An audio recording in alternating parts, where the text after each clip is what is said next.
అసలే చలికాలం. దీనికి తోడు ఎడతెరిపి లేకుండా కురుస్తున్న వర్షం. నిలువ నీడలేని నిరాశ్రయులకు ఆశ్రయం కల్పిస్తున్న షెల్టర్ల పరిస్థితి మరీ దైన్యం. ప్రభుత్వం నుంచి ఏమాత్రం సహకారం అందడం లేదు. వీటిని నడుపుతున్న స్వచ్ఛంద సంస్థలకు ఏడాది కాలంగా రెన్యువల్స్ కూడా జరగలేదు. కొత్తగా వచ్చిన కూటమి ప్రభుత్వానికి ఈ విషయం తెలుసో లేదో సందేహమే. ఈ అంశంపై మరింత సమాచారాన్ని మా విశాఖ ప్రతినిధి మూర్తి అందిస్తారు. రాజ్యాంగం ప్రతి ఒక్కరికి జీవించే హక్కును కల్పిస్తూ ఆర్టికల్ 21 తీసుకొచ్చింది. కానీ భారతదేశంలోని ప్రతి నగరంలోనూ 1% పాపులేషన్ విధుల్లోనే జీవించేస్తున్నారు. వాళ్ళ కాలాన్ని వెల్లదీస్తూనే ఉన్నారు.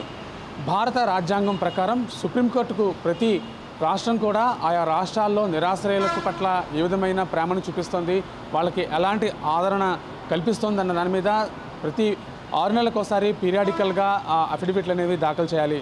కానీ నేడు అన్ని రాష్ట్రాలు సుప్రీంకోర్టులో అఫిడవిట్ దాఖలు చేసినప్పటికీ మన రాష్ట్ర తరపు నుంచి ఏ విధమైన అఫిడవిట్ ఫైల్ కాకపోవడం పట్ల ఇప్పుడు సర్వత్రా చర్చనీయాంశంగా మారింది.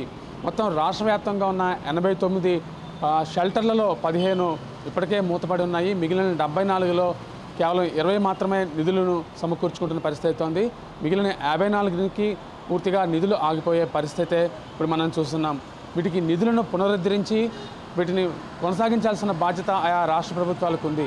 మొదటి 5 ఏళ్లలో కూడా కేంద్ర ప్రభుత్వానికి బాధ్యత, తర్వాత వాటిని నిర్వహించే బాధ్యతను రాష్ట్ర ప్రభుత్వాలు అలాగే స్థానిక సంస్థలు అయితే తీసుకోవాల్సిన అవసరం అయితే ఉంది. కానీ విశాఖలోని పరిస్థితి అందుకు భిన్నంగా ఉంది. ఇక్కడ లోకల్ బాడీగా ఉన్న జీవీఎంసీ దీని మీద పూర్తిగా శీతకన్ను వేసిందనే చెప్పాలి. ముఖ్యంగా జనరల్ ఫండ్స్ నుంచి ఈ స్వచ్ఛంద సంస్థలకు నిధుల కేటాయింపు అనేది పూర్తిగా చేయాల్సిన పరిస్థితి అయితే ఉంది. ప్రతి 1,00,000 జనాభాకు ఒక సెంటర్ ఉండాలి. ఆ సెంటర్లో కనీసం 100 మందికి ఆశ్రయం కల్పించాల్సిన పరిస్థితి ఉంది. కానీ విశాఖ నగర జనాభా 26 లక్షల వరకు ఉంది. కేవలం 8 సెంటర్లు మాత్రమే ఇక్కడ నడుస్తున్నాయి. మిగిలిన వాళ్ళందరూ రోడ్లపైనే జీవితాలను వెళ్ళబుచ్చిన పరిస్థితి ఉంది.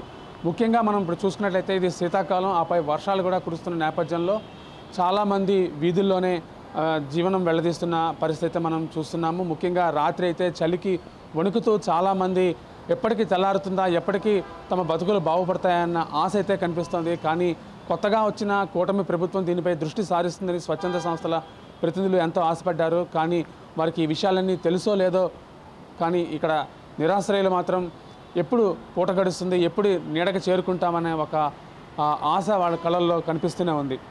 వీడియో జర్నలిస్ట్ కృష్ణతో మూర్తి, వీబీసీ ఆంటీ, విశాఖపట్నం.